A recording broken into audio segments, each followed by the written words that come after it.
आपने अक्सर अपने आसपास बड़े बूढ़ों को ये कहते हुए सुना तो होगा कि पहले का जमाना ज्यादा अच्छा था, पर आज जबकि साइंस, टेक्नोलॉजी और ट्रांसपोर्ट जैसी चीजों में इतनी तरक्की हो गई है कि हर एस्पेक्ट्स में लोगों की जिंदगी बहुत आसान हो गई है। ऐसे में अगर इसे पुराने जमाने से कंपेयर किया जाए, जब ना फर्राटे से भागती हुई गाड़ियां होती थी, ना ही हर इंसान के हाथ में मोबाइल फोन, तब भला जिंदगी अच्छी कैसी थी? आखिर तब लोग कैसे रहते थे? एक जगह से दूसरे जगह कैसे आते जाते थे? पैसा कमाने के लिए वो कौन सा पेशा अपनाते थे? किस तरह के कपड़े पहनते थे? उस वक्त की सोसाइटी कैसी थी? उनका आपसी मेल जोल कैसा था? ऐसे ना जाने कितने सवाल हैं जो पुराने जमाने का सोचने पर हमारे दिमाग में आते हैं। अगर हम आज से 1000 साल पुराने भारत की बात करें, तो आज हम जो रहन सहन और माहौल देख रहे हैं, ये उस टाइम के माहौल से बिल्कुल हटकर है। चाहे भारत के क्षेत्रफल की बात हो या यहाँ राज करने वाले राजाओं की, इन 1000 सालों में सब कुछ बहुत बदल गया है। अगर आप भी 1000 साल पुराने भारत के बारे में जानना चाहते हैं, तो इस वीडियो के आखिर तक बने रहिएगा, क्योंकि आज की वीडियो में हम आपको 1000 साल पुराने भारत के सफर पर ले चलेंगे। तो चलिए बिना देर किए वीडियो शुरू करते हैं। अगर 1000 साल पहले भारत के क्षेत्रफल की बात करें, तो ये आज के मुकाबले काफी बड़ा था। इसमें पाकिस्तान, ईरान, अफगानिस्तान, बांग्लादेश और म्यांमार जैसे देश शामिल थे। क्षेत्रफल की तरह ही यहाँ की पॉपुलेशन भी काफी बड़ी है। उस टाइम भारत की आबादी 3 से 4 करोड़ के आसपास थी, जो कि बाकी देशों के मुकाबले बहुत ही ज्यादा थी। भारत के अलावा चीन और यूरोप की भी आबादी काफी ज्यादा थी। उस टाइम भारतीय लोगों का रहन सहन बहुत आम था। वो ईमानदारी से पैसे कमाते और अपने पूरे परिवार के साथ एक घर में रहते थे। आज की तरह उस वक्त बहुत सारे करियर ऑप्शन भी नहीं थे। उस वक्त लोगों के रोजगार का मेन जरिया खेती हुआ करती थी। लोग सुबह ही उठकर अपने खेतों में चले जाते थे और दिन भर खेतों में ही काम करते थे। उस टाइम लोग लंबी लंबी यात्राएं भी नहीं करते थे, क्योंकि ट्रांसपोर्टेशन के लिए मेन साधन घोड़ा या बैलगाड़ी हुआ करता था और इन दोनों से लंबी यात्रा करना मुमकिन नहीं था। जहां आज हम एक दिन में 150 से 200 किलोमीटर का सफर आराम से तय कर लेते हैं, वहीं उस वक्त एक आम इंसान अपने पूरे लाइफ टाइम में 150 से 200 किलोमीटर के आसपास के एरिया को ही घूम फिर पाता था। इन्हें अपनी जरूरत की चीजें आसपास ही मिल जाती थीं। इस वजह से उन्हें बहुत ज्यादा दूर जाने की जरूरत भी महसूस नहीं होती थी। अगर उस टाइम भारत की केंद्रीय सत्ता की बात करें, तो उस टाइम आज की तरह राष्ट्रपति और प्रधानमंत्री नहीं हुआ करते थे। उस वक्त भारत के अलग अलग क्षेत्रों में अलग अलग राजा राज करते थे। पूरा भारत छोटे छोटे बहुत सारे साम्राज्यों में बटा हुआ था। हर क्षेत्र में अलग राजा और उसकी अलग सेना होती थी। हालांकि ऐसा भी नहीं है कि उस टाइम कोई केंद्रीय सत्ता नहीं थी। उस टाइम पर दिल्ली का जो राजा होता था, उसे ही पूरे भारत का राजा माना जाता था और बाकी राज्यों के राजा उसी के अंडर राज करते थे।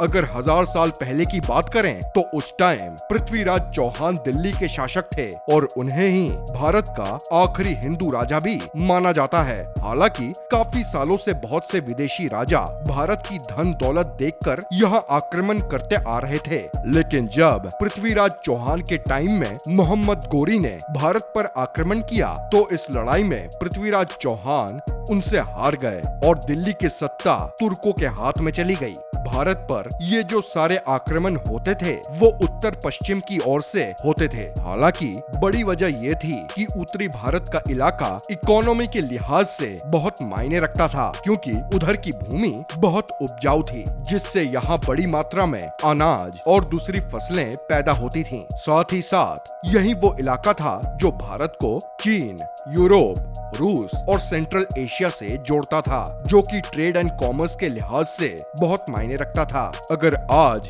इकोनॉमी की बात करें, तो हम सबसे पहले जीडीपी की बात करते हैं। चाहे एक्सपोर्ट्स की बात हो या जीडीपी की, दोनों ही मामलों में चीन आज हमसे कई ज्यादा आगे है। पर आज से 1000 साल पहले ऐसा नहीं था। शायद आपको ये सुनकर यकीन नहीं होगा, लेकिन आज से 1000 साल पहले पूरी दुनिया में एक्सपोर्ट होने वाली चीजों में से 30% goods and services Bharat export करता था, जबकि चीन 25% और यूरोप 11% एक्सपोर्ट करता था। यानी एक्सपोर्ट के मामले में भारत दुनिया में नंबर 1 पर था। भारत में सबसे ज्यादा एक्सपोर्ट होने वाली चीजों में कपड़े, मसाले और खाने की चीजें थीं। भारत के इन्हीं मसालों की वजह से ही बाद में पुर्तगाल, डच और ब्रिटेन जैसे देश भारत में आकर व्यापार करना शुरू किया था। अगर लोगों की लाइफस्टाइल की बात करें तो लोग गांव की जिंदगी जीना ज्यादा पसंद करते थे, इसीलिए कुल आबादी के सिर्फ 10% लोग शहर में रहते थे और बाकी के 90% लोग गांव में ही रहते थे। गांव की लाइफस्टाइल बहुत ही सिंपल थी। लोग कम रिसोर्सेज होने के बावजूद बहुत ही खुश और संतुष्ट हुआ करते थे। उस टाइम लोग बहुत रिलीजियस भी होते थे और अपने रिलीजन को प्रैक्टिस करते थे। उस जमाने में शायद ही कोई ऐसा गांव रहा होगा जहां पर कोई मंदिर ना हो। हर गांव में एक आम मंदिर होने के साथ साथ कुल देवी का भी मंदिर हुआ करता था, जिसके बारे में लोगों की मान्यता रहती थी कि वो गांव की देवी है और कोई भी शुभ काम करने से पहले वो लोग उस मंदिर पर पूजा अर्चना किया करते थे।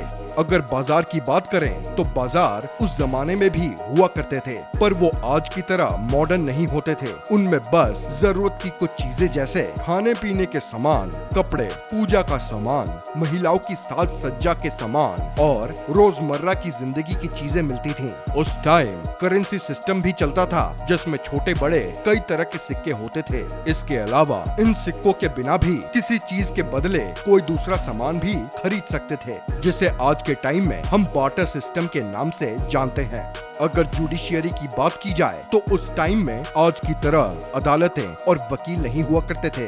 न्याय व्यवस्था पंचों के हाथ में होती थी। वैसे तो हर गांव किसी न किसी राजा के अंडर होता था, पर गांव की हर एक प्रॉब्लम तो राजा तक नहीं पहुंच सकती थी, इसलिए उन्हें गांव में ही पंचों के द्वारा निपटाया जाता था। और पंच आमतौर पर वही लोग बनते थे जिनका गाँव में थोड़ा रुतबा होता था। अगर एजुकेशन सिस्टम की बात करें तो उस टाइम भारत दुनिया में शिक्षा का केंद्र हुआ करता था। पहले तो पढ़ाई गुरुकुलों में होती थी, जहां शिष्य गुरु के पास आश्रम में जाकर वहीं रहकर पढ़ाई करते थे। लेकिन टाइम बीतने के बाद भारत में नालंदा, तक्षशिला और विक्रमशिला जैसी यूनिवर्सिटीज बनी, जहां ना सिर्फ भारतीय बल्कि विदेशों से भी पढ़ने के लिए स्टूडेंट्स आते थे और यहाँ उन्हें धर्म, शास्त्र, विज्ञान, गणित, योग जैसे सभी विषयों की शिक्षा दी जाती थी। अगर एनवायरनमेंट की बात की जाए तो उस टाइम पोल्यूशन नाम की कोई चीज होती ही नहीं थी, क्योंकि उस टाइम ना तो आज की तरह बड़ी बड़ी फैक्ट्रीज और गाड़ियां थी, ना ही आज की तरह अंधाधुंध पेड़ों और जंगलों की कटाई होती थी। उस टाइम खाने की सभी चीजें ऑर्गेनिक होती थीं। आज की तरह हर चीज में मिलावट नहीं की जाती थी। इसी वजह से लोगों की हेल्थ भी अच्छी रहती थी। अगर लोगों के आपसी मेल जोल की बात करें तो उस वक्त लोगों में बहुत अपनापन था। वो एक दूसरे के सुख दुख में शामिल होते थे। भले ही उस दौर में आज की तरह सुख सुविधाओं वाली चीजें नहीं थी, लेकिन फिर भी लोग आज के मुकाबले कई ज्यादा खुशी से अपनी जिंदगी गुजारते थे। सबसे बड़ी बात तो ये थी कि वो लोग अपने फायदे के लिए नेचर और एनवायरनमेंट को नुकसान नहीं पहुंचाते थे। कम रिसोर्सेज होने के बावजूद खुश और सेटिस्फाइड रहना हमें उनसे सीखना चाहिए। तो दोस्तों, ये थी 1000 साल पुराने भारत के बारे में हमारी आज की वीडियो। आपको 1000 साल पुराने भारत और मॉडर्न भारत में ज्यादा अच्छा कौन सा लगता है, हमें कमेंट में जरूर बताएं। हमें उम्मीद है कि आपको ये वीडियो पसंद आई होगी। अगर वीडियो इंफॉर्मेटिव लगी हो तो इसको लाइक एंड शेयर और चैनल को सब्सक्राइब करना मत भूलिएगा। मिलते हैं आपसे अगले वीडियो में, तब तक के लिए जय हिंद।